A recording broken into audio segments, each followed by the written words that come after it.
Hello, good afternoon and praise the Lord for this wonderful time that is given to me. Of course, there are a lot of things in Bible, more than a lot of things that we do try to understand, but quite incomprehensible. But today, as far as I have seen, there was one book in the Bible. Maybe somebody has read that and had got a different imagination about it. That today, from today onwards, every day, I would like to upload on the internet the Song of Solomon. I know this video has been made exactly as a test video, and I would like all of you to give me your the most harshest criticisms that I have ever got, so that you may bless me and encourage me to go to become the best. So, mom, that's my mom, and my dearest auntie, Shaku auntie, and Reverend Pastor of our church, Calvin. This video is only meant for you, and I hope that I can, through this video, start with something that can actually change the things that people see. Song of Solomon's, I have read quite a few books of that. ಸಿಕ್ಕಾಪಟ್ಟೆ ಓದಿದ್ದೇನೆ, ಸಿಕ್ಕಾಪಟ್ಟೆ ಓದಿದ್ದೇನೆ, ಆದರೆ I have never found a reference to the Song of Solomon's, because as far as I have read it, not as a theologian or something like that, ಆದರೆ ನಾನು ಎಷ್ಟು ಅದನ್ನು ಓದಿದ್ದೇನೆ, I find things in that are quite different from my perspective and your perspective, that are going to help us in a day-to-day lives. So before we start that too, I would like to say that this book, the Song of Solomon, is written by, of course, Solomon. Here it's very given, it's totally given that nowhere in scripture does the unspiritual mind tread upon ground so mysterious and incomprehensible as in this book. Incomprehensible is a word that we need to think about, that we really ನಾವು ಅದರ ಬಗ್ಗೆ ಸಿಕ್ಕಾಪಟ್ಟೆ ಯೋಚನೆ ಮಾಡಬೇಕು. While the saintliest men and women of ages have found it a source of pure and exquisite delight. But that the love of the divine bridegroom should follow all the analogies. Analogies ಅನ್ನೋದು ನೀವು that something you can put it in like ಇದಕ್ಕೆ ಅದಕ್ಕೆ ಹೋಲಿಕೆ, that's a nice rhyme. But analogies, that's the word you should understand, of the marriage relation seems evil only to minds so ascetic that marital desire itself seems to be unholy. And this Bible, my dear mom and auntie and pastor uncle, I have found it out. Andre, I have not found out fully, but I am trying to improve, and I hope it's going to be the same. The interpretation is twofold.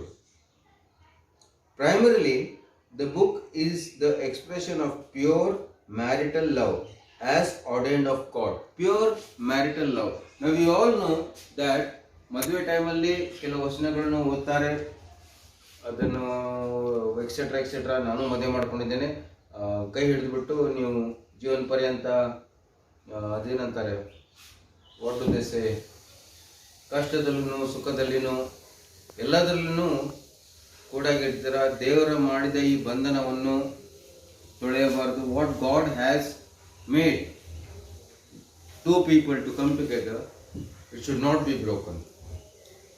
Love as ordained of God in creation. This is one book I have seen, creation and pada barudu. And the vindication of that love as against both asceticism. Asceticism andre, it means Nanu Brahmachari. I am person who is not going to get married, etc. Okay? And the lust, ಆಶೆ, ತುಂಬ ಆಸೆ ಇರುತ್ತೆ. ಒಬ್ರು ನೋಡ್ಬೇಕಾದ್ರೆ boys are going to see girls, wow what an item. Girls are going to see the boys, oh ಎಂತ height ಇದೆ, personality ಇದೆಯಲ್ಲಪ್ಪ, ಈ ಕುಳ್ಳಗಿದ್ರು this guy is having brains. ಆ ಥರ lust. The two profanities of holiness of marriage. Two profanities. When a husband and wife, now I am speaking not metaphorically, but I am speaking, the literate, or if you want idosynchronism, if you can understand that.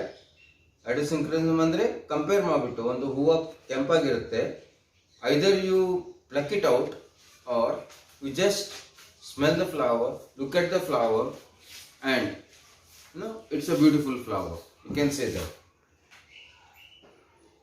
And then the secondary and larger interpretation, most important, is of Christ the Son and his heavenly bride. Yesu Swamiya heavenly bride is obviously the church. If you look at all the churches, they are built in a particular way. Churches which are ancient, even modern, there are a lot of things like that. But the churches that are built are there in one single, most of the churches are in ಅದೇ ಶೇಪಲ್ಲಿ ಇರುತ್ತೆ. Okay? So ಅದನ್ನ ಬಿಟ್ಟು we'll just study the first and second verse. ಅಷ್ಟೇ. First and second, third verse, sorry. So we are going to study only the first 3 verses of the Song of Solomon. Yakandre, as I told you earlier, Song of Solomon I have not heard or read. Maybe ಬೇರೆ ಯಾರಾದರೂ, as I have told you, ಅದನ್ನ preach ಮಾಡಿರಬಹುದು. And I am not trying to be a preacher here, neither a teacher, but just a person who is trying to understand this book. Okay? So it is the Song of Songs, which is Solomon's. And let him kiss me with the kisses of his mouth, for thy love is better than wine. Let him kiss me with the kisses of his mouth, for thy love is better than wine. Ille wine andre ಎಣ್ಣೆ ಹೊಡೆಯೋದಲ್ಲ, please ಅದನ್ನ ಅರ್ಥ ಮಾಡ್ಕೊಳ್ಳಿ. The thing is that, let your kisses. What does the word kiss mean? ಇಲ್ಲೇ ನಾವು ಹೊಸ ಒಡಂಬಡಿಕೆಯಲ್ಲಿ ನೋಡ್ತೇವೆ, greet, ಅಲ್ಲೇ Paul, guy whom I always like, ಸಂತ ಪೌಲನು ಹೇಳಿದಾನೆ, kiss each other with warmliness. ಆಮೇಲೆ ಮತ್ತೆ ಒಂದು ಬರುತ್ತೆ, because of the savor of thy good ointments, thy name is as ointment poured forth, therefore do the virgins love thee. Ointment, wonderful thing, ಸಿಕ್ಕಾಪಟ್ಟೆ wonderful thing, because ointment ಹಳೆ traditionally, as far as I have read, ಹಳೆ traditionally, it is actually a sort of anointment. And who are these virgins who love the person who wrote this? Now we are virgins. We are those virgins who have not known the love that the Lord has given us, the sacrifice that the Lord has done for us. Sometimes we realize it quite late, but at the end of the day, if we realize it, then from virgin we become the bride of Christ. Now in church ಆಗ್ತೇವೆ, ಅದು ಒಂದು bride ಆಗ್ತೇವೆ. So respected mom, auntie and Pastor Uncle Mr. Kelvin. Please give me your critical and if not the harshest criticism of this small part of the video that I am starting. I hope I am not taking a risk here, but if it's a risk I am willing to take. But hopefully we should be able to get along. Thank you very much. Do have a nice Sunday.